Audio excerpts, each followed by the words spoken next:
specifically for Gale Force? I'm super anxious. I know we normally have to wait for cues and all that stuff, but I'm super anxious to see the battleground. Like, that for me is the biggest thing. Hey, there we go.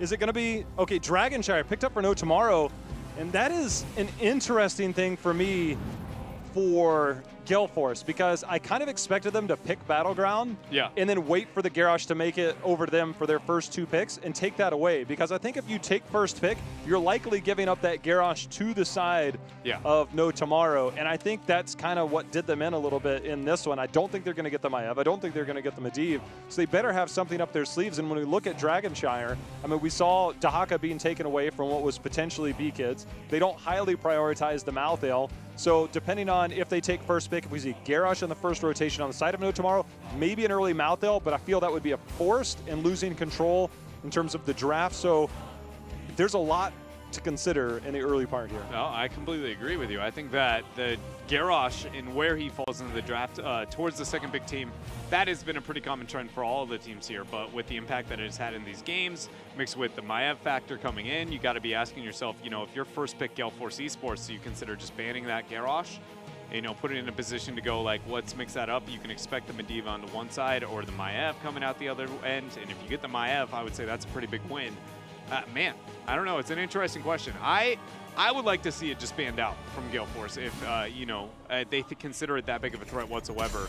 Because I think, honestly, on a map like Dragonshire, I would be more willing to give you, unless I was overly afraid of anybody specifically with the Medivh, which Gale Force can play it. I would be more afraid of the Maiev because you've proven that's going to be a threat and the kill potential of the 4-man. They're going to ban Medivh, see if Maiev gets let through. You know, I can't believe we've gotten to Game 4, and I just kind of forgot about this. You know, we're on Dragonshire where the solo lane is highly prioritized. We haven't seen Blaze. We haven't seen a hint of it. I've been thinking it every draft, and I was just going to wait it out. Yeah, we have not seen a single Blaze game. And I honestly, I feel like that's a little bit of an overreaction. I feel like Blaze, if Maiev was big enough, her nerfs were big enough to like kind of tone her down to like kind of human, Blaze still is a beast at so many elements of the game right now that, I mean, definitely not, you know, the go-to where he was. Standard response here, Garrosh, Genji for No Tomorrow. Well, I complimented Gale Force last week when I said that they needed more frontline control, maybe going double warrior, and allow Biggie and Michael Udall to kind of do work, because they are 2 very strong backliners in North America. And I think that if they get that control, because we've seen a lot of Malthael, we've seen a lot of Zeratul, that was half of B-Kid's games before we came into last week. So yeah, high priority on Assassins. Then we saw he played a game of Blaze last week. We saw a little bit of Shift up there. We saw the Tyrael earlier. And I think that if they can play around some of these things, that last game obviously had 3 warriors in that game. If you look at Sonya as a warrior, obviously she's classified as one. But that still seems like a very all-in, heavy frontline composition without a lot of pop to it. And so I think that when we look at these compositions, I'd like to see B-Kid play a standard role and allow the rest of Gale Force to do the things that they do, just solidify the front line. 6 seconds out before we figure out what it is. I wouldn't mind that Tyrael Tracer. Very different approach. Nearly exact opposite for that matter, it feels like. Johanna Junkrat for Gale Force Esports. Johanna's nice. I'm not sold yet. I don't have a point. I'm just sitting here going, I'm thinking that Stukov might be the No Tomorrow pickup unless it's banned here by Gale Force. And getting a flip into a lurking arm, can't use Iron Skin if you're silenced. They went from Dahaka to Blaze. We'll see if No Tomorrow's opting to take one or the other, if it makes it through. I think Dahaka, with the drop in relevance of Blaze, has definitely gotten a lot better. When you consider the trade-off of the hero and the pickup, with how much I was bashing, you know, Dahaka last week. But again, I think that Blaze is being significantly kind of undervalued, at least out of our series so far here today.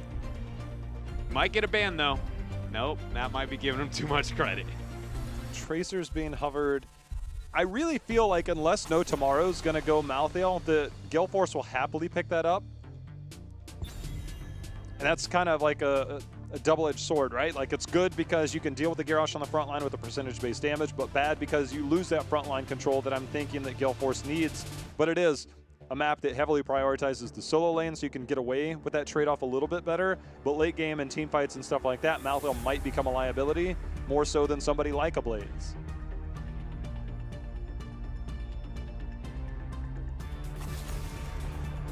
Hanzo's the ban here for Gale Force, not wanting to deal with any kind of map control. After their Junkrat Johanna, I think that ban is a very value ban for them, not only because the threat of, honestly, just Hanzo in general, but just mainly the control of the bottom half, the control that they gain and pit into with the Johanna Junkrat, now going to keep that on their side.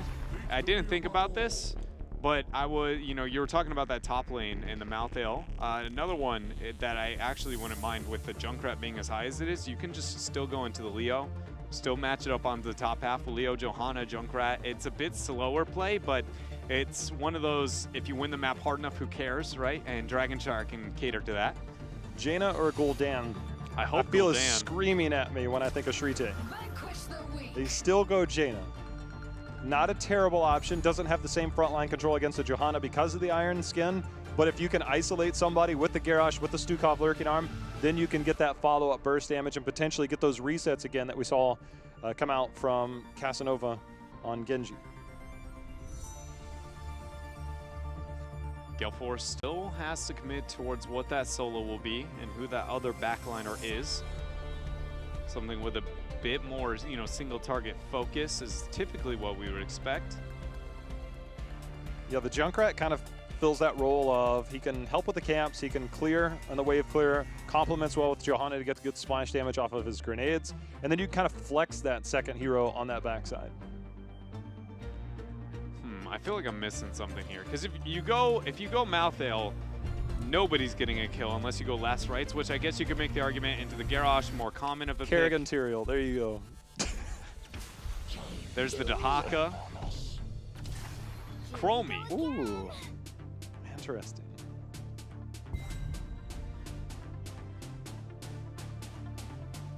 This just does not fit the theme, I guess, of where I see Gale Force's successes in the way that they play maps and team fights. This just does not feel the same way the first two games did in terms of their drafts. Yeah, I mean, I think they opted into that the minute you saw that JoJo Junkrat rotation, right? Yeah. Like, it's a very much, we are going to take a different approach to this map. I just feel as if with that commitment, the back half of the draft and looking towards what they were going to want to move into was a bit more kind of awkward. Not so much, I don't know. I feel like Dahaka and Chromie, one of those two on their own, I really would have enjoyed, but both of them together in this rotation mixed with the Junkrat Johanna, now we have four heroes that are all kind of suffer with initiation problems and very spread unreliable damage and manners that you would want. Well, the whole thing about it is, I mean, Junkrat does have splash auto attacks, but in terms of skill shots, I don't think grenades are the easiest to land. Don't get me wrong, I don't think they're hard compared to some of the other skill shots like Chromie's skill shots, but you are strictly reliant on most of your sustained damage coming from skill shots continuously landing. And I think that's sometimes difficult. And there's certain maps and certain compositions that I'm more critical on it. I'm not as critical on it because you have different rotations, but I saw a series earlier with Dignitas, the best team in the world going up, or one of the best teams in the world going up against Leftovers earlier, and they ran a Genji Chromie, and it was like you don't have the sustain. It was on Tomb of the Spider Queen. It forced Wubby over onto an assassin, which we know he doesn't like to play assassins normally. It's not that he can't, he just prefers different control, and you have a hard time getting that sustained damage, getting that consistent damage, because I feel like I talk about this a lot. The degree of difficulty of your draft is the same way that you would say, look, I can do like this fancy thing, or I could just do something that's, you know, going to win me a medal, or I can go hit all in or miss. And I think that's what these drafts kind of say to me. A little bit of that, you know, Babe Ruth approach to the batter's box there. Swing for the fences, kids. I mean, right now they're pointing for the fence right now with this build. You know, he struck out a lot more than people gave him credit for. They only remember the home runs, though, and right now Gale Force is trying to hit it. Yeah, they're trying to get that whole rotation there. I was going to say a cycle, but I realized that might be a little bit too far in the sports ball. Gale Force Esports, game number 4. I like their composition, and again, I just don't like it with the Dahaka towards that top half of the map. I will say, Once I see the Zeratul picked up, my entire perspective changed. Yeah. I want to put this as like one of those. Ooh, hold on. What's up? How big is that wombo combo potential, though? I mean, that's great. Just ask me if you're going to get that wombo combo on against a map the like Junkrat and Dragonshire. Chromie as well. On Dragonshire? They literally play from as far back as possible. Probably very unlikely, JL. And, okay, so I will say this. I have a bigger qualm with it, and we're watching it unfold right now. The top lane. B-Kid, as long as he plays even remotely safe, is going to be a huge problem in this game as the time moves on. Genji has to rotate top to be the person who helps deal with that.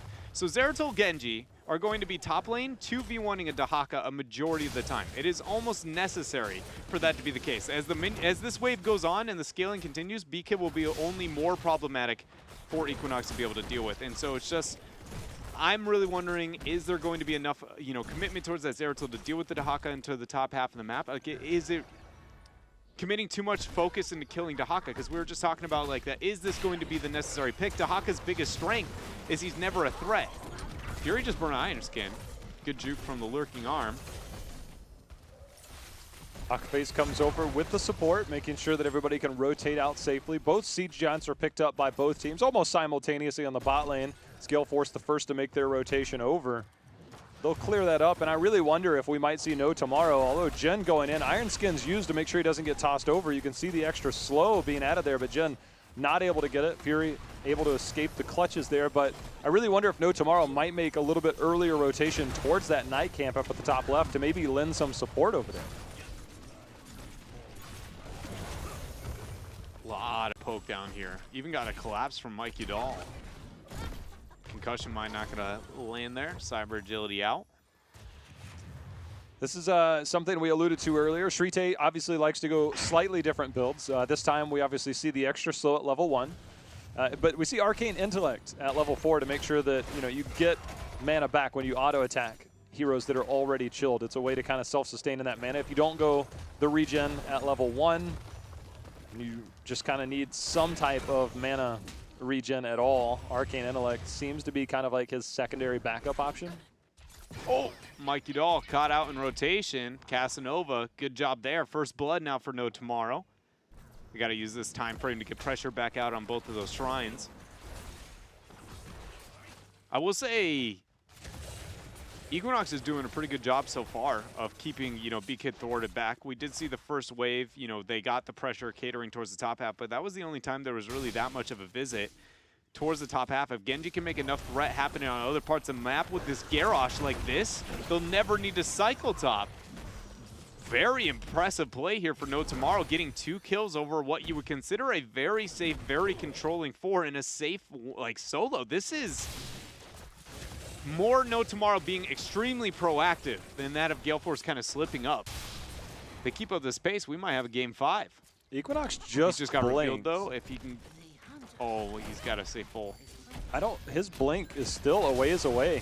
He blinked over, and it was a timely response for Gale Force because they were just about to come through that bush there.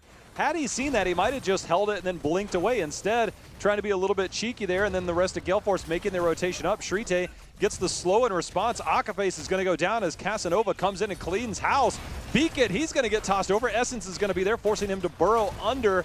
Biggie trying to land some skill shots in the meantime to push back any of the assault by No tomorrow.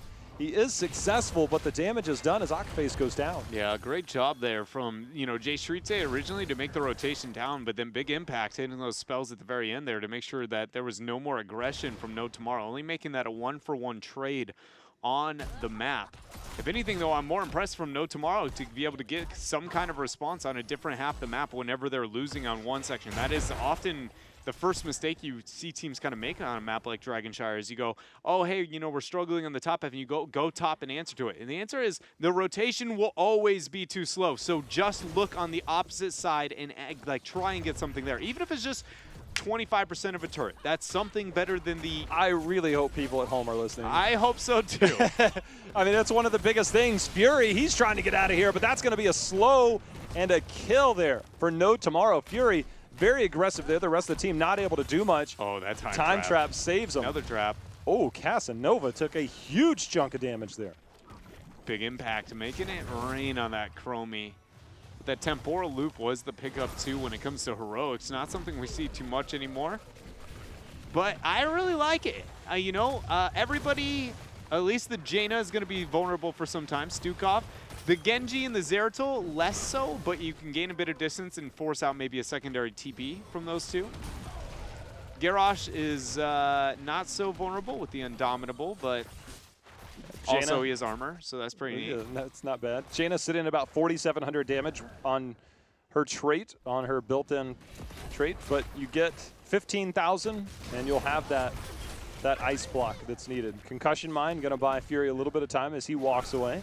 But 10 rapidly approaching here for No Tomorrow. Biggie and Akaface down here manning the bot lane, but for how long as we see Garrosh and team starting to make their way down. They got the silence onto Big E. Ooh, they got a double here? Feet are not fast enough. There's the taunt with the welly. It should be enough for a double. Fury's looking to make it a triple. Never mind. There comes Beacon in with that brush stock. Nice into the fray onto Jay Shrite. He's able to make it out. Casanova busts out the Dragon Blade. Reset one onto Mike Udall. Does he find a second as he goes for B-Kid?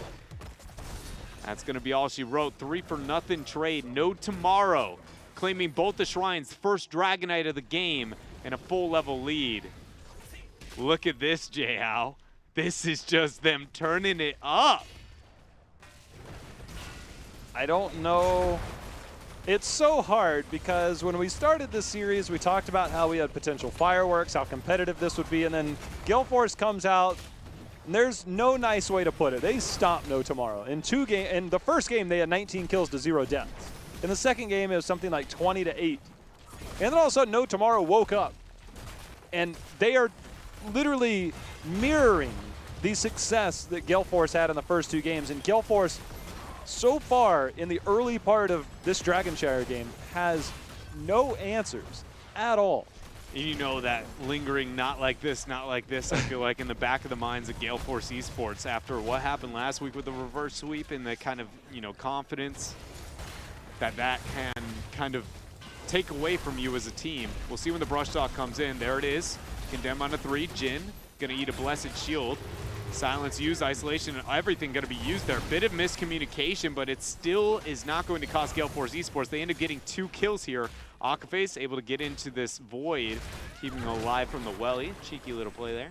I feel like No Tomorrow, that shouldn't have happened. Yeah, you're right. Like Zeratul should not have died. He overcommitted there. And then, Garrosh kind of got caught in there, and I thought, there's no way. Fury goes all the way in. And he had almost no follow-up. Their follow-up is literally a rip tire. And it ended up being effective because the isolation from B-Kid came in, but I feel like those opportunities are not going to be that frequent. And so I really think it's a little bit of a misstep on No Tomorrows, but you got to give credit to Gale Force for obviously turning that fight in their favor and kind of evening things up. It brought them back quite a bit in terms of experience as well. Yeah, it's now really going to be what can Gale Force do with the map, right? Because it doesn't matter how many of the small skirmishes you can win on Dragonshire. If you can't restore the balance of the laning situation, you're just going to have what happened over the first laning phase happen over the second laning phase. They're looking to change that here with the bottom night camp they picked up for themselves. Zeratul is flanking from above, 35 seconds out from a void prison, so nothing to be too concerned with for now. But it's really going to be, once we get both those shrines up, does Gale Force do anything to change up the 1-4 that was, quickly getting kind of pressured out and collapsed upon by No Tomorrow? Because if not, then it's likely going to be, okay, you win that skirmish, but again, it's another Dragonite for No Tomorrow, and more importantly, we're looking at forts and keeps at this point in the game. Could see No Tomorrow here, just kind of hanging out, trying to see if they can find anybody in rotation. Instead, they'll get the ping here in just a moment, as they'll see Gale Force will be capping their Knights. They can't stay there forever, so they're going to rotate down, see if they can get a little bit of pressure in this bot lane as they clear up the siege camp. It was picked up by Gale Force.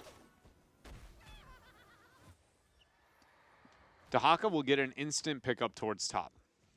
This is a great position for Gale Force too, because the Night Camp pressuring towards top is going to force an answer.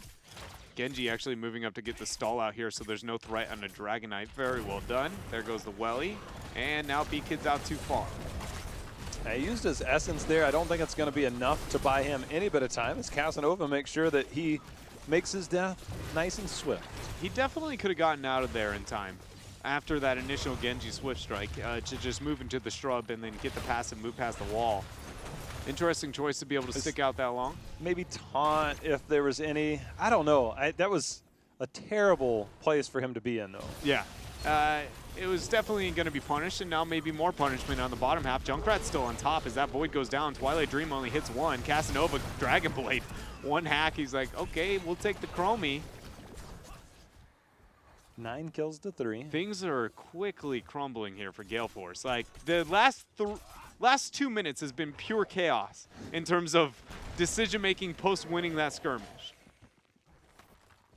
I mean, things look reasonable for a moment. But now we're going to see Casanova move up to the top. Johanna might be able to get interrupt. Looks like Dahaka actually moved towards the bottom. So Equinox, he's going to have a little bit of help here from Tomster as he gets the root, and the silence is there, so he's forced to walk away. Equinox, he's actually going to get caught in those roots coming down from Malfurion.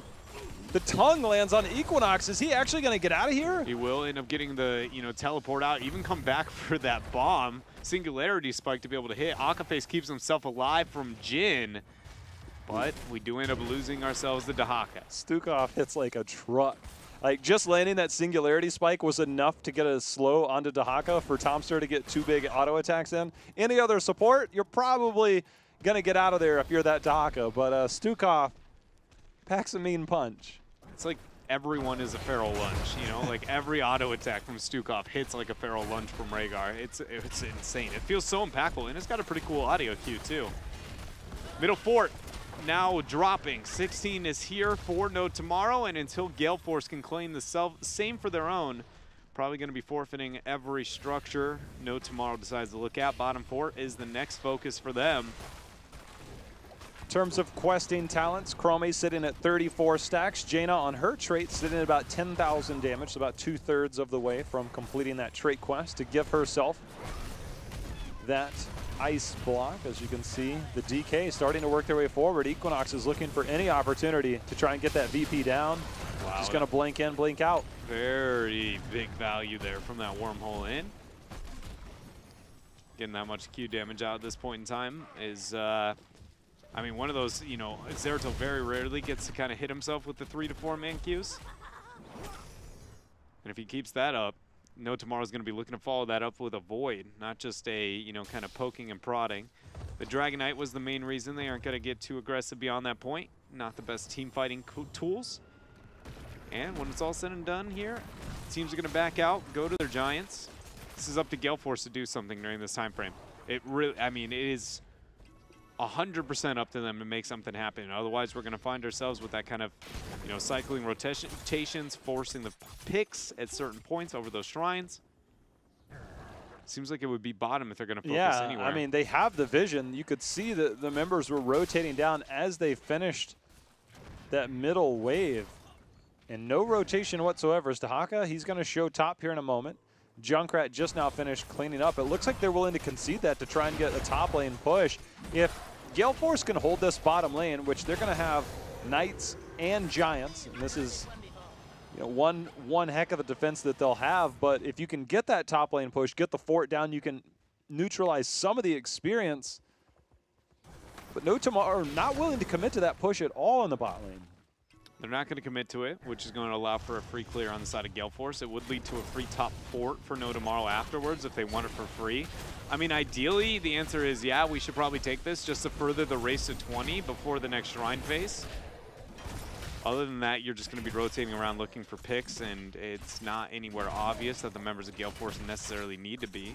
They end up backing out and going to their Knights instead, which is going to do the same thing, but it's going to be pressured later or during the Dragonite phase, which you can argue is going to give a significant advantage now to No Tomorrow over the next Shrine phase.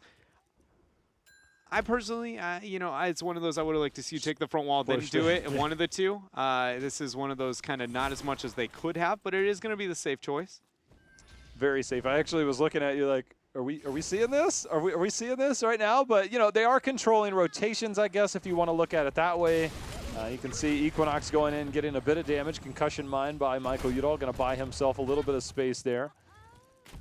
Grenade count, he's landed 53 of a max 200. Obviously hasn't had the skirmish opportunities to really stack that up this game. So in terms of questing talents, 39 stacks for Chromie, only 54 and the grenades, you know, if it gets to the late game, you'll definitely feel the impact of them. But right now, you know, they just haven't had quite the pop yet, I think, with this composition.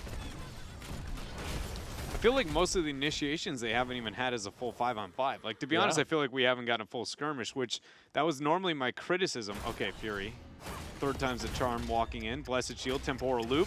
Damage is going to be there even after the Void. The play is real here from Gale Force, getting the pick that they, you know, have so desperately needed over the past couple of minutes. If they get a DK here, all of a sudden we're talking about a fairly even game because this DK can rip through these forts, give a significant amount of XP, but the Water Elemental is going to be hit here onto B-Kid, who is starting to retreat. They might find themselves a Garrosh along the way. Junkrat has found him, gets the concussion mine. Oh, Jin, see if Fury gets the lockdown. Indomita's going to be used. He throws him back. Riptire. Is it enough? They got to get the damage out. Goes on the other side to knock him back a little bit farther. The root from Gale Force is enough to get the kill. Both shrines picked up for No Tomorrow, but that won't be for long as we still have, you know, 10 seconds left until Zeratul, 50 until that of the Garrosh. This is almost 100% going to be first Dragonite for Gale Force Esports in this game. Dahaka, I think, was chased to the end of the road there. You know, obviously there was so much more action. That pick, pretty substantial, but I kind of wonder how close B-Kid was. Because once you get that slow, as long as you keep landing your Qs with that level 7 from Jaina, I mean, the cooldown on that, you can keep them slowed indefinitely. Oh, they're brush tucking top. B-Kid needs to be careful. They might be going down. Zeratul and Stukov are making the rotation up here. Casanova with the temporal loop coming in. Heal's going to be there. Timeout even used by Big E. Casanova with the Dragon Blade hacking out. Wow. He keeps himself alive. Junkrat now going for the Dragonite amid. Jane is going to look for that 1v1. 20s are now here for both teams. Tomster, though, he's not long for this world as the big Blessed Shield comes in to get the takedown. Equinox is going to be revealed. He's going to be going for that 1v1 100%. You know Equinox is looking to get the kill on Mike. That time trap, that was so unlucky to walk on top of that. Or well placed, you know, for Gale Force. We're just dancing around. Both teams back and forth here, but Gale Force starting to gain some control. Dreadnought finally have control of both shrines, and it looks like we'll have a DK should be channeled in time there, and it was. So now with the bottom and top forts gone, see as Gale Force will push in directly towards that bot lane. Keep wall inevitable, but what can they get beyond this? Still 20 seconds before Stukov is back. Dragonite moves up. Starts work on this keep front wall. Looking to break this base here of No Tomorrow. Still 8 seconds out from that Stukov. If Chromie can hit big damage, it's going to lead to a lot of damage onto this keep. Possibly even that core, if they can get past that. It's enough to zone them away with that Riptire kind of hovering in the back line. Gonna split out Jin with that explosion. DK still sitting at 50%. Gale Force and team are now making their way to the core. Jen sitting about 50% health. Water Elemental out doing damage. Temporal loop. It's going to go here. There's the damage, and it might be enough, and it is as Equinox goes down. Jen might be the next to go as that's 2 members down on the side of No Tomorrow. Casanova trying to save things, but that is Tomster going down. And all of a sudden, No Tomorrow falling apart as the core falls. Yeah, there were 2 huge things about that skirmish. Is one, the temporal loop kill onto Zeratul. That means no Void. That is the only thing stopping No Tomorrow from holding off this game any longer. And then number 2, Akka faces Twilight Dream there at the very end, hitting the 4 members afterwards. No way to be able to hold off that. No Zeratul, no spells for the rest of your team. Very clean play there at the very end from Gale Force Esports. But we got to remember, a lot of that comes down to that middle game. Like in the first half of that was all No Tomorrow's doing. I can't wait until we talk to Gale Force to be like, was there any doubt in your mind? I'm going to say, even if they don't admit to it, I'm going to say, yeah, it definitely someone thought that at some point and goes, oh, please, not like this. Yeah. I mean, No Tomorrow, they definitely turned it around, and, you know, it's kind of an all-in. When you go Zeratul, it's always a risky play to go Zeratul, and he got blown up there at the end. But again, the temporal loop, obviously. But it just feels, it felt really weird. Some of the rotations, the staggered deaths, there was a really weird period where one member fell, then another member fell. It was just like some of the rotations were a little bit awkward, and it seemed like everything was going against Gale Force. Had one small skirmish, things turned around, but then B-Kid got picked. But it was after that that Gale Force, during the rotational dance and No Tomorrow not doing much with either of the camps, they picked up 3 camps, 2 that were pushing bottom, 1 top, and they could have done something before that since they forced the rotation, didn't accomplish much. And then just kind of the battleground kind of neutralized, and they lost picks at that point. So Gale Force did a lot to come back in the middle of all. Yeah, they very much did, and that is something that, you know, I don't want to say is, as my cord apparently is a little bit too short there, sorry. I don't want to say it's something Welcome to my world. Yeah, I mean, every cord in J-House world is too short.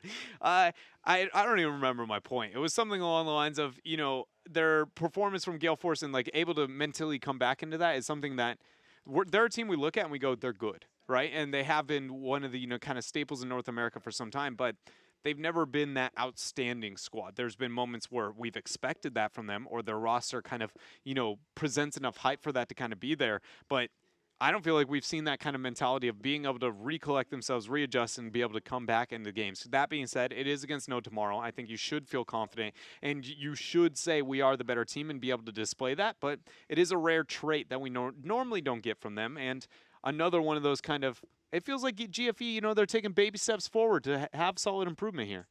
You know, I just took a quick glance down. You know, the only time they've 3-0'd anybody in this season was against No Tomorrow, and that was earlier in this year. So not quite able to get that other 3-0, but they've been competitive in all their series. The only time they've dropped 3-0 is to Tempo Storm, and you know that's kind of forgivable. But as you said, they're a very competitive team, and I think sometimes they're underrated. Sometimes you might think like, all right, maybe this is where we're going to see them, and all of a sudden you're like, all right, we're hyping them up. And it dips back down. So there's a lot of highs and lows here, but I think that, you know, if they can keep this up, if they have anywhere near the consistency in the first 2 games in a series, like, things are very bright for that team. I think it was only about last year, during the second part of last year after midseason, they started something like 5-0 or something like that, and they made it to the Clash, and it's just after that hit a lot of peaks and valleys again. Yeah, it's been, I feel like Gale Force, without a doubt, name-wise, you know, Tempo, top of NA. That is the brand, right? Like, they have almost literally since picking up a roster have not been 1 or 2 seed within North America. But then Gale Force was that next major one to kind of come in as an organization and kind of stick around for some time. But when you look at their history, it is straight up just, it's never been the best, never absolutely your best. Could be your second, could be as low as your 6th. We don't know yet. And it's just so interesting, the back and forth between each and every one of them, and even more so, you know, with some of the new adjustments for the roster, that being, you know, B-Kid and Big Impact. But we have B-Kid with us on the line here for our winners interview. And I already got to ask here, B-Kid, the first thing right out the gates after that series, the, you know, back and forth kind of going in it, and then also the upset happening of last week. Was there any fear of the reverse sweep and kind of threat once again this week?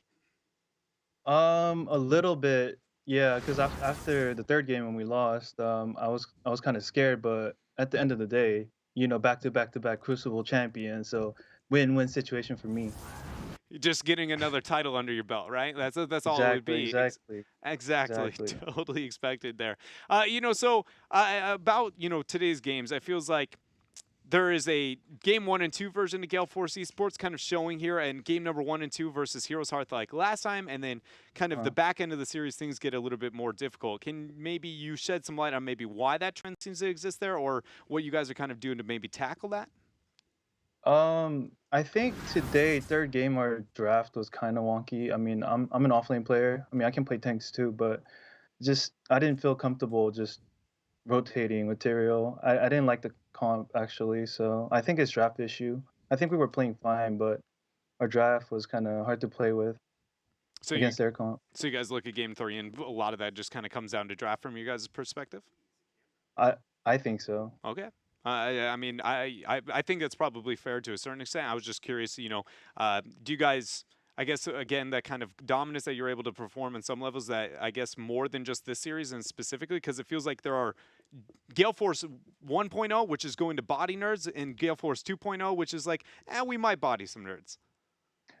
Yeah, I agree actually, because we play really clean 1-2, and then 3rd game, if we sweep, then I can't make it to Crucible, so I start throwing here and there after 2nd game, but my team really wanted to win, so we pulled it through. Well, thank you very much. I'm going to send you over to J-How, B-Kid. All right, thank you. Well, I got bad news for you. As you continue to win, you get a little bit further and further away from that Crucible range. Obviously, no tomorrow dropping LFM, kind of down there. When you look at the future of you guys, when you look towards the end of this, obviously playoff placement is kind of crucial for a lot of teams. But where do you see this team in terms of picking up that consistency and starting to look towards the end of the year or the end of the season? Um, if I know for sure that I'm not gonna make the Crucible, then I think I'm gonna turn it up for sure and then make the playoffs and maybe go into a new season. But if there's a chance that we can make it into Crucible and become a back-to-back-to-back champion, then I'll try really hard to throw a little bit here and there. All right, so for me, one thing that I've noticed in particular about drafting wise, obviously you had a lot of success on Malthael in the early part of the year, but whenever we Mhm. see you kind of shift over to the Warriors, especially since we saw some Malthael changes, your team, in my opinion, looks a little bit stronger on that front line by having you on that front line control. And that's kind of where this series lied with you on there. Do you have a preference in terms of, do you like to play more the assassin side? Do you like to play more the control side? Because it seems like the plays that you make on the Warriors seems to be a little bit more beneficial towards your team. Do you agree or do you see it differently? Yeah, I do agree that I used to play tank before, so I'm very comfortable in like all the tanks and like way to position as a tank and then control the team fights and stuff like that. But I feel like as a melee player in a pro division, I feel like you should know how to play all the heroes in your role. So Well, it's definitely coming around, man. Congratulations. And sorry about the lack of Crucible options at this point, but I do wish you the best of luck making your way towards midseason. thank you so much. Luckily enough, though, B-Kid, we are going to be able to provide you with another Crucible opportunity tomorrow up against Team 12. So I got to hear your thoughts on, the confidence of, towards the Crucible expectations going into there. Thoughts about Team 12? I gotta look at the standings first because I don't know for sure. But if there's a chance that I can make it, I might throw here and there, but not intentionally. So I gotta make it natural, but I'm really good at it. So All right. Well, thank you very much for your words. And if you have any kind of shout outs or any kind of things that you want to give, I mean, now's the time, man. shout out to you guys for casting. Shout out to viewers, and shout out to God again. And shout out to my team. And that's it. Well, thank you very much. And congratulations once again there, B-Kid. He's short to the point.